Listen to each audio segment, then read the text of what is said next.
አሰላሙ አሌይኩም ወረህመቱላሂ ወበረካቱሁ። ውድና የተከበራችሁ ቤተሰቦች እንዴት ናችሁ? ሰላም ናችሁ? እኔ ጋር ሁሉ ሰላም ነው አልሐምዱሊላህ።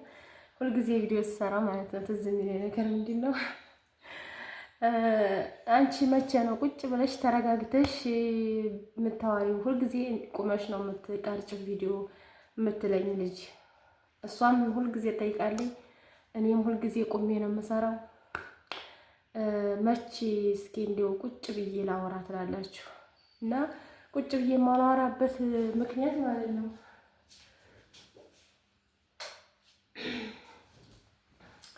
ቁጭ ብዬ የማላወራበት ምክንያት ተናግሬ ነበረ። ግን ችግሩ ምንድነው?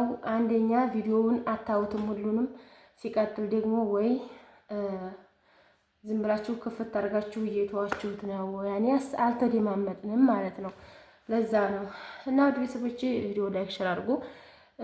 ትናንት በሰራሁት ቪዲዮ ላይ ብዙ ጥያቄ እንትን ጠይቃቸዋል። ለምሳሌ ወርቅ ተለብሶ አይከድም እንዴ ምናምን ያላችሁ ልጆች አላችሁ።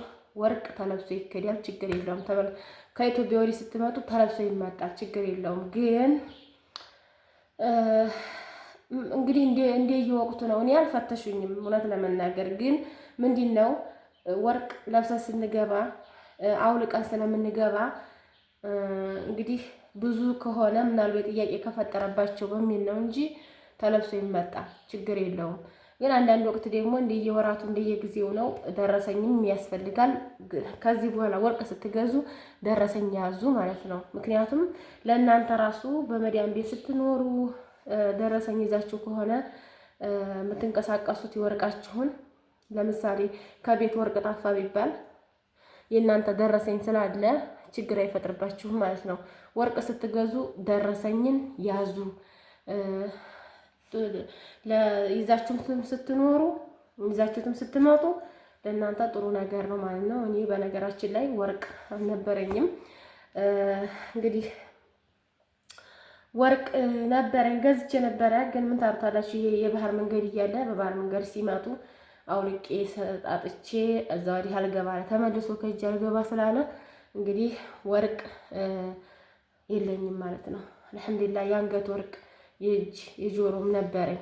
ግን የጆሮውን እንኳ አይደለም የሸጥኩት የአንገቴንና የጣቴን አውጥቼ ሽጬ ባህርተኛ ተነሳበት እላችኋለሁኝ። እድሜ ለኢትዮጵያ ሕዝብ፣ እድሜ ለኢትዮጵያ ሕዝብ ቁጥር ለሚያስፈቱና እና እስኪ እንዲው የተማረራችሁ በየመን እየመጡ ሲፈልጉ ወርቅ አሁን ይችን ጨማምሬ ቦታ ገዛለሁኝ እያላችሁ ስታስቡ ድንገት መጥተው ብትንትን ያረጓችሁ እስኪ ከባድ ነው። እኔ አልሐምዱሊላህ ምንም ማለት አይደለም። የሰው ልጅ እኔ በህይወቴ ስኖር ማለት ነው በጣም ደስ የሚለኝ ነገር እኔ ኑሮኝ ለሰዎች ስደርስ በጣም ደስ ይለኛል። በቃ እንዳዲላ ተቸገረውም ቢሆን በቃ መስጠትን ወይ ደግሞ ለሰው መድረስን መማሪያ እንዲሆን ደስ ይለኛል ለሁሉም ነገር እና ሰጠሁ ብዬ አልማረርም፣ ጠፋ ብዬ አልማረርም። አልሐምዱሊላህ ወርቅ የሆነ ልጅ ስላለኝ ማለት ነው ከወርቅ በላይ ያረ እና ይሄን ይመስል ማለት ነው። አንዷ ምርጥ ወደ ጓደኛዬ በቲክቶክ በሱ በኢሞ እየደወለኝ ልቤ ዱዋ ነው ያለው። የኔ ሸጋ የስደት ጓዴ እላችኋለሁ። እንግዲህ ዛሬ እንደዚህ ፏ ብትን ብዬ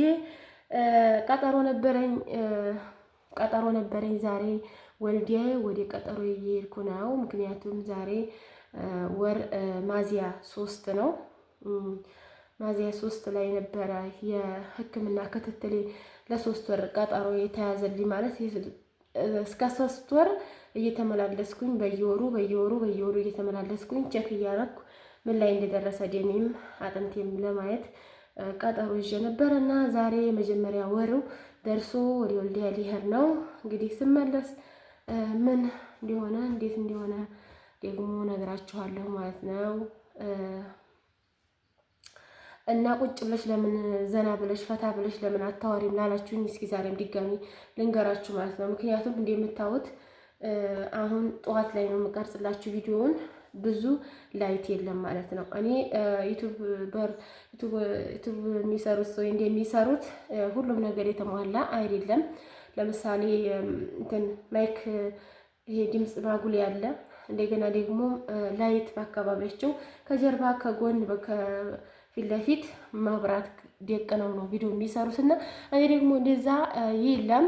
ቀን ሲሆን እዚች ቁሜ የምሰራው የውጩ ብርሃን ወደ ውስጥ ገብቶ ቪዲዮውን በደንብ ጎላ አድርጎና ቀራ አድርጎ ስለሚያሳይ ነው እዚች እየቆምኩ የምሰራውና ቁጭ ብዬ ብሰራ ዘና ብዬ ብሰራ ጥቅሙም ለኔ ነው፣ መቆሙም ለኔ። ለምሳሌ 10 ደቂቃ በላይ ቪዲዮ ከሰራሁ ቁሜ ነው 10 ደቂቃ በላይ ቁሜ ነው ቪዲዮ የምሰራላችሁና ብቆም ቁሜ ቪዲዮ ብሰራ የምቸገረው ምን ነኝ፣ የሚደክመኝ ምን ነኝ። ግን ለቪዲዮ ጥራት ብዬ ነው እዚህ እየቆምኩ ቪዲዮ የምሰራላችሁና ኢንሻአላህ ወደፊት ሁሉም ነገር ይስተካከላል። ወንበር እገዛለሁ፣ ላይት እገዛለሁ፣ የድምፅ ማጉሊያ እገዛለሁ፣ ሁሉንም እገዛለሁ፣ አሟላለሁኝ። ብቻ ዩቲዩብ ዶላሩን መንዘር ያድርገውና ማለት ነው። እና ውድ ቤተሰቦች ይህን ነው መላችሁ። እንግዲህ ወልዲያዬ ምን እንዲቀርጽላችሁ ትፈልጋላችሁ? ወልዲያዬ ምን እንዲቀርጽላችሁ ከቻልኩኝ ማለት ነው። እና በነገራችን ላይ እስኪ አባቴ መጥቶ ነበር ሰሞኑን ከቤትና ወላጅ አባቴ ማለት ነው ከመርሳ መጥቶ እዚህ ከርሞ ነበርና አባቴ ያው ብዙ ያን ያህል ደረሳ የሚባል አይደለም ማለቴ ጃሂል ነው። አባቴ ጃሂል ነው፣ ከጃሂሎቹ አንዱ ነው። ያን ያህል ብዙ ነገሮችን አያጠብቅምና ሸዲያ ነው። ሁሉንም ነገር እንዲያገኝ ነው ሁሉንም። እና ምን አለ መሰላችሁ ለምን ጫት አሸጭም አለ። እና እኔ ደግሞ ጫት መሸጥ ሐራም ነው አልኩት። እና ምን ትላላችሁ? እና አባቴ መርሳ ስለሆነ ይሄ የቦሆሮ ቡና አለ። ከዛ እናቴ ደግሞ እናቴ ስላችሁ ያው ወላጅ እናቴ ሳትሆን ብዙ ጊዜ እናቴ እያልኩ ሰዋራ እናቴ የለኝም ብለሻል ነበር እያላችሁ እየነቀፋችኝ ስለሆነ ነው። እናቴ የምላችሁ የአባቴ ሚስት ወይም የወንድሞቼ እናት ማለት ነው። እና እሷ ደግሞ ምን አለችኝ? ከጫቱ ይልቅንስ እርጥብ ቡና ከቦሆሮ ስለሚመጣ እየመጣሽ እርጥብ ቡና አንዳንድ ኩንታል እየገዛሽ ስፈልጊ በደረቁ ስፈልጊ በእርጥቡ ሞክሪው አለችኝና ኢንሻአላህ ሰሞኑን እርጥብ ቡና እያመጣሁኝ ለመሸጥ ሞክሬያለሁኝ። አበረታቱኝ፣ አይዞሽ፣ ጠንክሪ፣ በርቺ በሉኝ።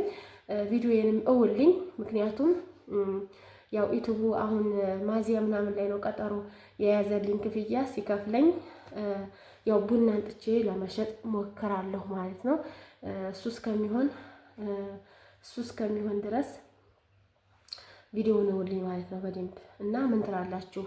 ጫት እኔ በመሰረቱ ጫት ሻሂ ቤት ምናምን ነገር ከፍቶ ይሄ መሸጥ አልፈልግም። ጫትም እኔ ባልቀምም ግን መሸጡ በሰዎችን በሚጎዳ ነገር መተባበሩ ሐራም ነው በሚለው እኔ እይዛለሁኝ።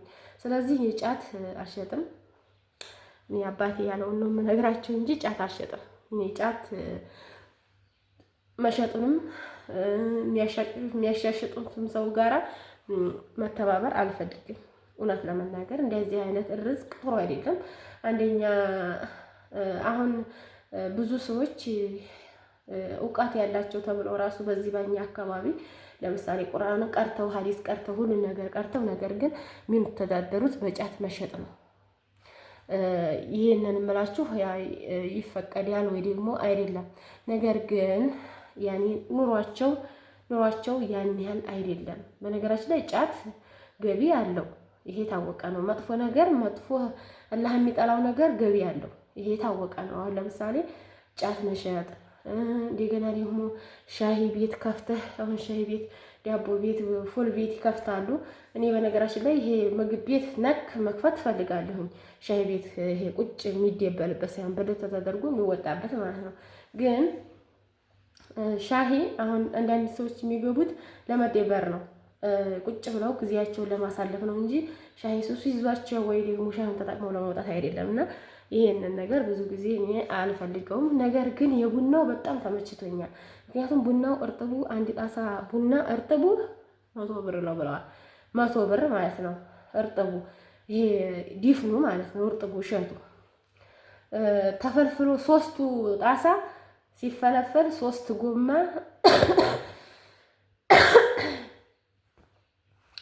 ሶስቱ ጣሳ እርጥብ ዲፍን ሆኖ ሲፈለፈል እንደገና ደርቆ ሲፈለፈል 3 ጎማ ክክና 3 ጎማ ቅሽር ቡናና በዚህ ይወጣዋል አሉ። ስለዚህ እንግዲህ አስቡት። ለምሳሌ ጎማይቱ 300 ብር ምናምን ያው ትርፊቱ ይችላል ማለት ነው። እና እርግጠኛ ነኝ ያው ትራንስፖርት ምናምን ወጪ ውጣ ውረድ ሊኖረው ይችላል። ነገር ግን የሰው ልጅ ደግሞ ከፍታን ሲፈልግ ያው መውደቅን ምን ያለ አስቦ ነውና እንግዲህ አበረታቱኝ። ይሄ ቡናውን የፈለኩት ለመሰላችሁ በትንሽዬ ነገር ለምሳሌ አንድ ኩንታል በ2000 በ3000 ምናምን አንስታችሁ የምትገበዩት ነገር ስለሆነ እሱ ሀሪፍ ነው ብዬ አስባለሁ። ምክንያቱም በትንሽዬ ነገር መጀመር ይቻላል። እኔ በነገራችን ላይ ገበያ አልወድም። ይሄ መኪና መውጣት መውረድ ምናምን ያለበት አልወድም፣ ወላሂ አልወድም። ይሄ እኔ የምፈልገው ለምሳሌ ሱቅ ነገር ሆኖ አሁን ጅልባቤ ብያችሁ ነበር። እንደገና ደግሞ ሳስበው ሰዓት ቤት አሁን ሀራ አላየሁም። ወርቅ ቤት ተከፍቷል። እስኪ የሆነ ቀን ስለ ወርቅ ዋጋ በሀራ በእኛ በሀገራችን ምን ያህል ግራም በምን ያህል ብር ሺህ ብር እንደሚገዛ ቀርጽላችኋለሁ ማለት ነው። እና ሀራ ያየሁት የወርቅ ቤት እና የብር ቤት ነው እንጂ ሰዓት ቤት ተከፍቶ አላየሁም። ሰዓት እያዞሩ ይሄ እንትን ላይ አረብያ ላይ እያዞሩ ይሸጣሉ። ግን ቤት በዋነኝነት ቋሚ ቤት ተከፍቶ የሚሸጥበት ሰዓት ቤት አላየሁም። ስለዚህ ሰዓት ቤት ምናልባት የምከፍት ይመስለኛል። እና ቡናውን መጀመሪያ በትንሽዬ ነገር ቡናይቱን ልጀምራለሁኝ ውድ ቤተሰቦቼ። ስለዚህ ጓንት ያለበስኩት ስላልገዛሁ ነው። ጓንት የለኝም። እኔ በነገራችን ላይ ጓንት አላውቅበትም። ይሄ ጓንት ለብሶ ብር ማውጣት ጀዋል እንዲህ ማድረግ ምናምን ስለማልችልበት ነው እንጂ እስከዛሬ ያልገዛሁት ማለት ነው። እና ኢንሻአላህ ወደፊት ገዛለሁኝ። ተሐመሉኝ ማለት ነው ውድ ቤተሰቦች። እና ይሄን ይመስላል የዛሬው ቪዲዮ። ላይክ ሼር እያደረጋችሁ አበረታቱኝ። በቀጣይ ቪዲዮ እስከምንገናኝ በያላችሁበት የአላህ ሱብሃነሁ ወተዓላ እዝነትና ረህመት ውዴታ አይለያችሁ። በያላችሁበት አላህ ይጠብቅልኝ። ሰላም አለይኩም ወራህመቱላሂ ወበረካቱ።